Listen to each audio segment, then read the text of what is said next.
नमस्कार दर्शकों, स्वागत है आप सभी का कार्यक्रम जन सरोकार में।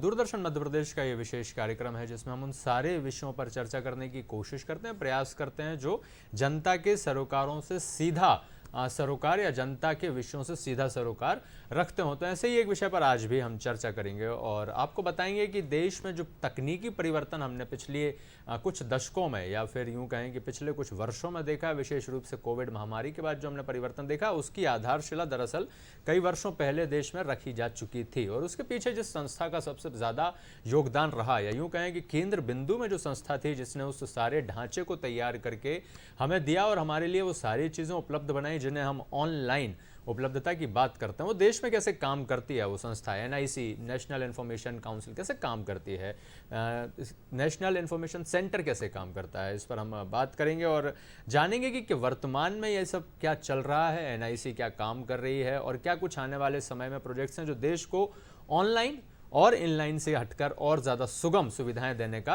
काम करेगी। तो हमारे साथ श्री विवेक चितले जी हैं, आप वरिष्ठ तकनीकी निदेशक हैं, NIC ministry of information technology and electronics Bharat सरकार की तरफ से हैं। स्वागत है सर सबसे पहले तो आपका कार्यक्रम जन सरोकार में। और मैं अगर एनआईसी की ही बात करूं और आप हमारे दर्शकों को संक्षिप्त में बता पाएं कि एनआईसी है क्या और ये किस तरह से काम करती है संस्था। एनआईसी जो नेशनल इंफॉर्मेटिक्स सेंटर है, ये मिनिस्ट्री ऑफ इलेक्ट्रॉनिक्स और इंफॉर्मेशन टेक्नोलॉजी जी गवर्नमेंट ऑफ इंडिया इसके अंतर्गत आती है। और इसका मेन ऑब्जेक्टिव जो है वो ई गवर्नेंस और जो आईटी से रिलेटेड जो इंफ्रास्ट्रक्चर, तो इंफ्रास्ट्रक्चर में डेटा सेंटर हो गया, वीडियो कॉन्फ्रेंसिंग हो गया, ईमेल सर्विसेज हो गए, ये सारी चीज़ें इंटरनेट को प्रोवाइड करना जी। और उसके साथ ही सोल्यूशन प्रोवाइडर भी है, ठीक है, यानी कि स्टेट और सेंट्रल गवर्नमेंट दोनों को, और उसके साथ एडवाइजरी रोल में भी है। तो इन्हें इस सारे जो इंफॉर्मेशन टेक्नोलॉजी आजकल जो सबसे जो हॉट एरिया है जो, तो उसमें ये चारों एरियाज को एनआईसी गवर्नमेंट के लिए कंट्रीब्यूट करती है। अच्छा, और अगर जैसे गवर्नमेंट के लिए कंट्रीब्यूट कर रही है लेकिन दूसरे स्तर पर जो हम देखते हैं कि हमारी जनता के लिए भी बहुत सारी सुविधाएं जो हैं वो ऑनलाइन जा रही हैं, और उसी तरह से आसानी जिस तरह से हम देखते हैं कि जब आप किसी चीज़ में कई सर्टिफिकेट्स हम देखते हैं कि ऑनलाइन आप उपलब्ध हैं प्रदेश सरकारों की तरफ से या फिर केंद्र सरकार की तरफ से भी, क्या एनआईसी उसमें भी अपना योगदान सरकार को और जनता को अप्रत्यक्ष रूप से, जैसे हम कहते हैं कि एक बैक सपोर्ट तैयार करना, नींव तैयार करके देना, वो एनआईसी का किया हुआ पूरा? हाँ, एक्चुअली कोई भी जो सिस्टम होता है वो बेसिकली जो प्रोसेसेस हैं, वो प्रोसेसेस जो मैनुअल थी, जो भी आपके रूल्स, बिजनेस रूल्स जो भी रहे, उसको एनआईसी कंप्यूटराइज्ड प्रोसेस फ्लो के माध्यम से उसको कंप्यूटराइज करती है। ठीक है। और उस पूरे दौरान जो है बिजनेस प्रोसेस री इंजीनियरिंग भी होती है, माने प्रोसेस रिफॉर्म्स होते हैं, ऑप्टिमाइज होती हैं प्रोसेसेस, और इन सब से सारी ट्रांसपेरेंसी और लोगों तक पहुंचना, ये सारी चीज़ें इसके माध्यम से अचीव होती हैं।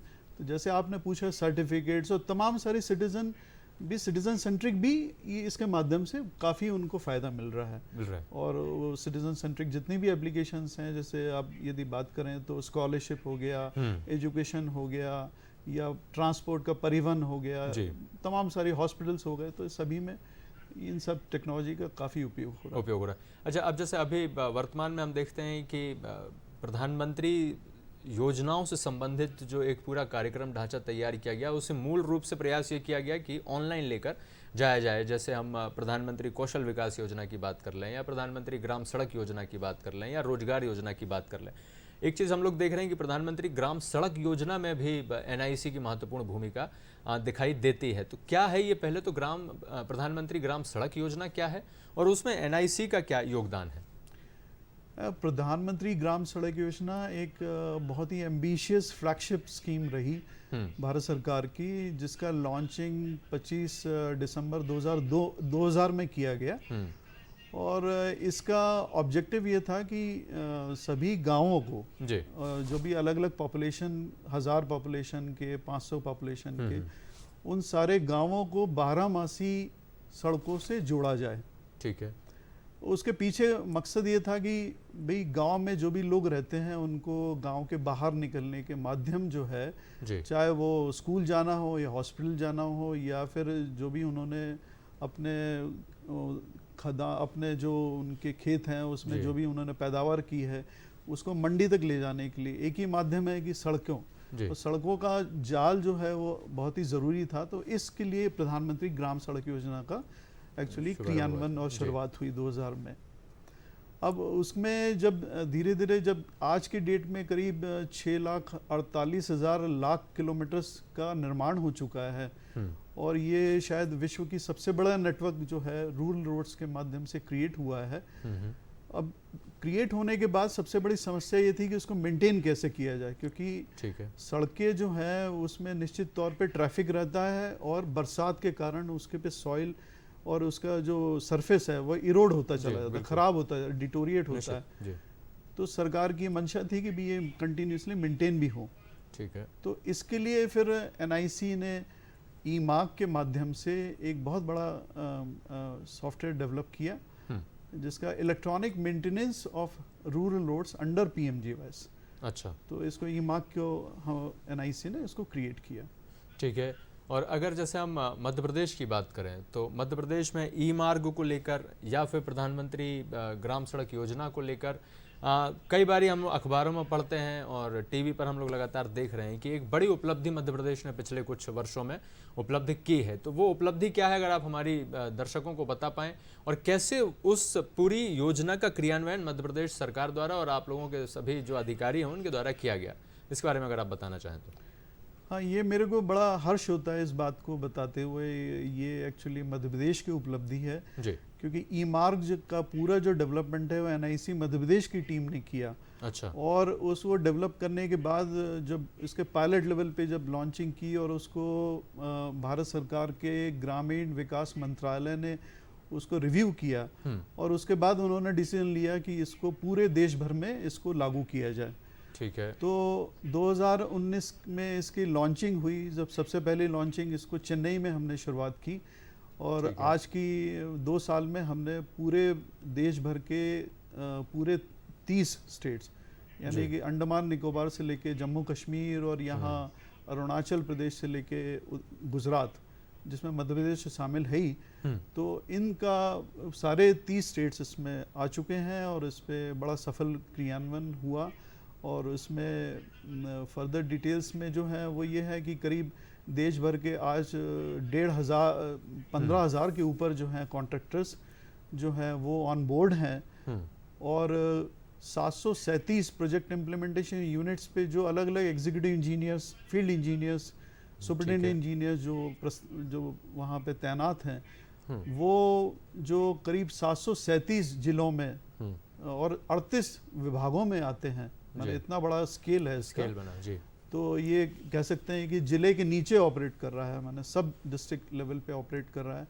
और इसको ये सारे के सारे लोग आज ई मार्क के ऊपर सारा काम करते हैं, और उनका डे टू डे मॉनिटरिंग और तमाम सारी चीज़ें, उनका बिल सबमिशन, उनका प्रोसेसिंग, इंस्पेक्शन, तमाम सारी चीज़ें इसमें हम ई मार्क के थ्रू करते हैं। तो देखिए, कई बार हमें बहुत आसान लगता है जब हम अपने गांव से निकल के और जिले की मुख्य सड़क पर पहुंच जाते हैं या गांव से निकल के किसी राष्ट्रीय राजमार्ग पर पहुंच जाते हैं, तो हमें लगता है कि एक सामान्य प्रक्रिया है। लेकिन जब उसके अंदर में हम जाकर देखते हैं कि जब प्रशासन ने, सरकार ने यह तय किया कि ग्रामीण लोगों को मुख्य धारा से जोड़ने के लिए सबसे ज़्यादा आवश्यक है कि उन तक सड़क कनेक्टिविटी दी जाए, तो इसके लिए इतना बृहद स्तर पर काम हो रहा है। और जैसे आपने सर बताया कि एग्जीक्यूटिव इंजीनियर्स लेवल पर लोग हैं, जिले के नीचे लोग जो हैं वो इस पर काम कर रहे हैं। कई बार हम देखते हैं कि सुदूर जो इलाके होते हैं ग्रामीण, या फिर जो मुख्य, जैसे हम देखते हैं कि बड़े आदिवासी अंचल के जो इलाके हैं जहाँ पर कनेक्टिविटी मुश्किल हो जाती है, वहाँ जब एक बार कनेक्टिविटी हो गई और उसके बाद मान लीजिए कि सड़कों में कोई परिवर्तन है या फिर सड़क टूट रही है या कोई प्राकृतिक आपदा के कारण सड़क टूट रही है,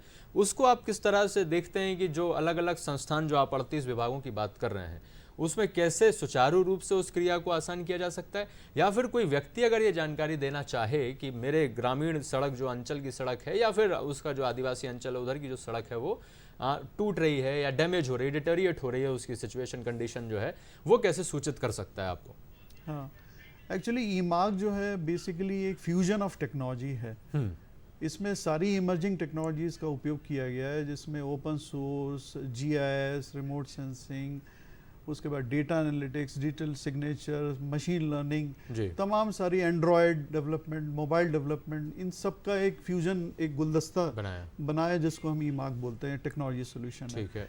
अब इसके माध्यम से जैसे आपने बोला, तो इसमें एक एंड्रॉयड एप्लीकेशन जो बनाई गई है, उसमें हर फील्ड इंजीनियर को, जो भी एग्जीक्यूटिव असिस्टेंट इंजीनियर है, उनको उस फील्ड पे, माने उस रोड पे जाना है, हर 2 महीने में जाना है, और 1-1 किलोमीटर पे उस पर इंस्पेक्शन करने हैं उसको। अच्छा। और सारे इंस्पेक्शन जो है वो एविडेंस बेस्ड है, माने इंस्पेक्शन केवल डिस्क्रिप्शन पे नहीं लिखना है, उसको एविडेंस मीन्स वहाँ का फोटोग्राफ लेना है। अच्छा। और वो फोटोग्राफ भी जियो कोडेड रहता है, तो जिससे कि वहाँ पे ये चीज़ इंश्योर की जाती है कि इंजीनियर वहाँ गया और उसी लोकेशन का उसने फोटो लिया। तो वो सेल्फ एक्सप्लेनेटरी है। यहाँ पे विभागों के जो भी उनके हेड्स हैं, वो स्टेट लेवल पे हेड हैं या फिर सेंट्रल लेवल पे हेड हैं, वो यहाँ से उस दूरस्थ स्थिति में, जैसे यदि मध्य प्रदेश की बात करें तो भोपाल में बैठ के बालाघाट की उस फलाना जो अंदर रोड है, जैसे आपने बताया ट्राइबल एरिया में, तो यहाँ पे बैठ के वो देख पाते हैं कि रोड की कंडीशन क्या है, कैसे हो रहा है, और उसने कितना असेस किया, कितने मार्किंग किया। तो ये भी बड़ा इंटरेस्टिंग है इसमें देखने की, जो इंस्पेक्शन होते हैं उसके बेसिस पे 80 मार्क्स यदि उसको मिलते हैं तो ही कॉन्ट्रैक्टर को पेमेंट होता है। यदि 80 से 1 पॉइंट भी नीचे मिला तो उसका बिल जो है 0 हो जाता है। अच्छा। हाँ, तो ये जो है परफॉर्मेंस बेस्ड मेंटेनेंस कॉन्ट्रैक्ट जो भारत सरकार के ग्रामीण विकास मंत्रालय ने इसका इम्प्लीमेंटेशन किया पहली बार, क्योंकि ये BOQ बेस्ड पहले सिस्टम ट्रेडिशनल चलता था, अब PBMC, तो इसमें सारा एविडेंस बेस्ड है, और एविडेंस आप देख सकते हो, मार्किंग देख सकते हो, ठीक है, और उसके बाद उसके इवोल्यूशन होता है और उसके बाद उसके पेमेंट होता है।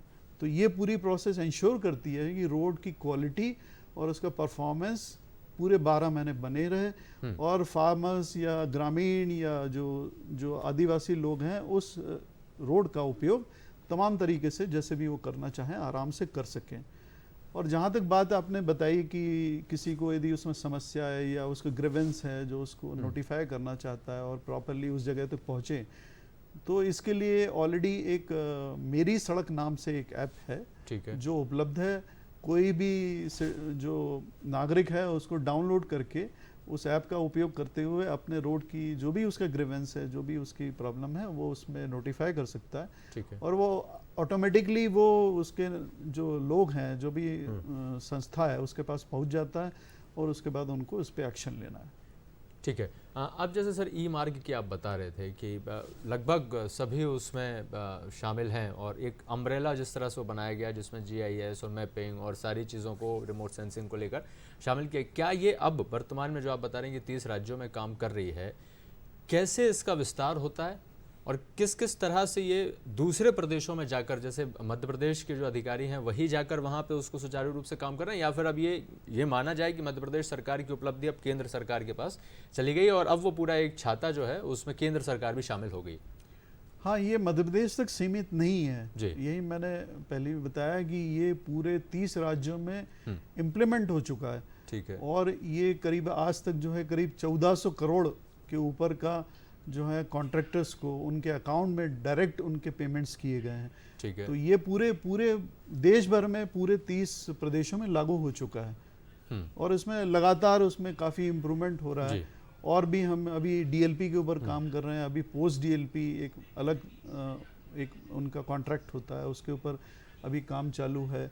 इस PMJYS के अलावा अब राज्य सरकारें अपनी उनकी स्कीम्स, अच्छा, जो राज्य सरकार की भी स्कीम्स होती हैं, जैसे मध्य प्रदेश में है MPRCP, Madhya Pradesh rural connectivity project, वो प्रधानमंत्री के अंतर्गत नहीं आता जी। तो अब इनका राज्य सरकार ने हमको बोला है कि भी MPRCP की जो रोड्स हैं उनका भी मेंटेनेंस हम ई-मार्ग से करना चाहें। अच्छा, हाँ, इसी तरह और भी प्रदेश अब हमको बता रहे हैं कि, तो इससे क्या एक बहुत बड़ी चीज हो रही है कि पूरे देश भर में जैसे one nation one ration, one nation one ration, तो उसी तरह यहाँ पे भी उपलब्धता ये हासिल हो रही है कि one nation one maintenance policy, ठीक है, जो पूरे प्रदेशों में पहुँच रही है, और अब इस पॉलिसी को अलग अलग स्टेट गवर्नमेंट्स इसको अडॉप्ट कर रहे हैं जी, और अडॉप्ट करने के साथ ही वो इसके ऊपर माइग्रेट भी हो रहे हैं अपनी स्कीम्स को लेके, ठीक है। तो ये बहुत बड़ा सी चेंज है, बहुत बड़ा चेंज है, बिल्कुल, जो आने वाले सालों में दिखाई देगा। और अच्छा, एक चीज़ जो आप अभी वन नेशन वन राशन की हम बात कर रहे थे, एक चीज़ ई चालान को लेके अभी हम थोड़ी देर पहले देख भी रहे थे। ई चालान क्या है और उसको कैसे इम्प्लीमेंट किया जा रहा है मध्य प्रदेश में, और क्या सुविधा है उसमें जनता को, अगर आप वो बताएं तो हमारे दर्शकों को। हाँ, एक्चुअली अभी जो मध्य प्रदेश में एक एनआईसी का जो नेशनल वाइड जो प्रोडक्ट है वाहन सारथी के नाम से, जी, जिसमें कि आपके वाहन और सारथी माने ड्राइवर और आपका व्हीकल, उससे रिलेटेड जितने भी मसले होते हैं, उसके गाड़ी का रजिस्ट्रेशन, ड्राइविंग लाइसेंस या तमाम सारी फिटनेस या तमाम सारी और भी से जुड़े हुए जो भी मसले होते हैं, तो इसका जो है अभी रिसेंटली मध्य प्रदेश में भी इम्प्लीमेंटेशन हुआ है। ठीक है। और अन्य राज्यों में तो पहले ही हो चुका था। तो इसका इम्प्लीमेंटेशन हो चुका है और अब इसी जो सप्ताह में ई चालान का भी क्रियान्वयन मध्य प्रदेश में शुरू किया जा रहा है। ठीक है। तो ई चालान का जब सबसे बड़ा फ़ायदा इस बात पे है कि यदि आपका चालान मध्य प्रदेश में होता है और वो ड्राइवर आगे जाके महाराष्ट्र में या दिल्ली में या उत्तर प्रदेश में जाता है और फिर से वहाँ कोई ड्राइविंग की गलती करता है या कोई उसके ऊपर फिर से चालान आता है, तो उसका जो मध्य प्रदेश में किया हुआ चालान है वो उनके पास ऑलरेडी रिकॉर्डेड रहेगा जी। और इस तरह से जो चालान के जो प्रोविजंस हैं वो एक्चुअली इम्प्लीमेंट होते हैं कि 3 चालान के बाद उसका लाइसेंस कैंसिल भी हो सकता है। ठीक है। तो ये प्रदेश तक सीमित नहीं रहा, पूरे देश में जहाँ पे भी वो गलती करेगा ड्राइविंग का, उसके ऊपर जो चालान के प्रावधान है वो उसके ऊपर लागू होंगे। और उसमें जो गलत तरीके से चलाते हैं, जो मैंने जिस तरह से लोगों की घटनाएं होती हैं, उस तरह से हम उनके ड्राइविंग लाइसेंसेस कैंसिल होंगे, उनको पेनल्टी बढ़ेगी, तो अपने आप इन सारी चीज़ों पे रोकथाम बढ़ेगी। तो देखिए दर्शकों, जो आपने जाना सबसे पहले तो एनआईसी के बारे में, दूसरा ये कि जो पोर्टल की बात सर कर रहे थे, वो जानकारी लगातार आपकी स्क्रीन पर फ्लैश हो रही हैं, आप उन पर जाकर जो भी जानकारियां एकत्रित करना चाहते हैं एनआईसी से संबंधित, वो सारी वहां मिल रही हैं। दूसरी चीज़, सर ने एक जो ऐप के बारे में आपको बताया कि अगर आपकी तरफ से कोई ग्रीवेंसेज है, मेरी सड़क ऐप जो विवेक सर ने बताइए, अगर आपके कोई ग्रीवेंसेज हैं या आपके क्षेत्र में आपको कोई प्रॉब्लम है ग्रामीण सड़क योजना से संबंधित, तो उस पर जाकर के आप उस फोटो को अपलोड कर सकते हैं, एनआईसी उस पर एक्शन लेगा। और तीसरा, जो ई चालान के लेकर जो सर ने एक बात बताई कि अब वो मध्य प्रदेश में भी शुरू हो रहा है। तो सबसे पहले तो जब भी आप ड्राइविंग कर रहे हों, चाहे आप प्रोफेशनल ड्राइवर्स हों या फिर आप अपना निजी वाहन ड्राइव करते हों, सुरक्षा और सजगता के साथ ही ड्राइव करना चाहिए। बेल्ट लगाना सबसे ज़्यादा ज़रूरी है। लेकिन तभी जब हम बात करते हैं ड्राइवर्स की, जिनके लिए ई चालान मुख्य रूप से है, चाहे वो निजी वाहन के ऊपर ड्राइवर्स हों या फिर प्रोफेशनल ड्राइवर्स हों, उनको जो ध्यान रखना ज़रूरी है कि अब अगर आप कोई भी गलती करते हैं और जो आपका चालान काटा जा रहा है वो सिर्फ मध्य प्रदेश तक या उस शहर तक ही सीमित नहीं है, वो पूरे देश में जा रहा है। तो अगर आपके पास, जैसे कई बार हम देखते हैं कि जो हैवी व्हीकल ड्राइवर्स होते हैं, उनके पास नेशनल परमिट लाइसेंस मिलता है, वो अगर आप कर रहे हैं तो चाहे आप सिक्किम में करें, चाहे मध्य प्रदेश में करें या फिर गोवा में करें, तीनों जगह पर वो लागू होगा। और 3 बार से ज़्यादा अगर आपकी कोई भी गलती पकड़ी जाती है तो लाइसेंस रद्द भी हो सकता है। इसलिए सजगता और ज़्यादा आप बरतनी ज़रूरी है। अब सर, हमारे पास समय कम बचा है, तो अगर जाते जाते आप हमारे दर्शकों को कोई संदेश देना चाहें और कैसे जो पूरा एक ट्रांजिट हम देख रहे हैं इनलाइन से ऑनलाइन का, उसे कैसे और सुगम आप बनाकर हमारे दर्शकों को बताना चाहें, तो वो उपलब्धि भी एनआईसी जिसको हम कहते हैं और अवेयरनेस, दोनों एक साथ अगर हमारे दर्शकों को आप बताएं तो। इंफॉर्मेशन टेक्नोलॉजी एक बहुत बड़ा बून है जिसने कि दूरियों को बहुत सीमित कर दिया है। बिल्कुल। पूरा विश्व जो है हमारे मुट्ठी में आ चुका है और हमने देखा कि कोविड के दौरान इसका भरपूर उपयोग किया गया है, चाहे वीडियो कॉन्फ्रेंसिंग कहें या और भी इंटरनेट के माध्यम से। तो ये इंफॉर्मेशन टेक्नोलॉजी हमारे जीवन को काफ़ी सुगम और बड़ा ही कन्वीनियंट बनाने की एक, और इसमें क्या है कि इस टेक्नोलॉजी का आजकल सरकार में भी भरपूर उपयोग हो रहा है, जो अल्टीमेटली लोगों के हित में है। उनके लोगों को उसमें उनकी ज़िंदगी को आसान बनाने के लिए जो भी प्रयत्न किए जा रहे हैं उसमें ये अपनी एक सपोर्ट कर रहा है। तो ये बहुत अच्छी पहल है और इसमें युवा लोग भी जो हैं इस टेक्नोलॉजी का भरपूर उपयोग कर रहे हैं और उसमें वो और उसकी स्किल्स को बढ़ाएं तो उनको काफ़ी रोजगार और काफ़ी उनको ऑप्शंस और सेल्फ एंटरप्राइजेस जो है वो आत्मनिर्भर भारत की तरफ काफ़ी उनको अपॉर्चुनिटीज मिलेंगी। बिल्कुल। तो अगली बार जब आप सभी से जन सरोकार के विषयों पर चर्चा होगी तो कोशिश करेंगे ये बात करने की विवेक सर से कि कैसे युवा जो है वो रोजगार की दृष्टि से, स्वरोजगार की दृष्टि से इस तरफ जुड़ सकता है, इस तरफ मुड़ सकता है। फिलहाल जन सरोकार कार्यक्रम में इतना ही। आपका बहुत बहुत धन्यवाद सर हमारे साथ कार्यक्रम में जुड़ने के लिए। अगली बार जब विषय पर बात होगी तो एक नए विषय पर आपसे चर्चा करेंगे। फिलहाल मुझे दीजिए इजाजत। नमस्कार।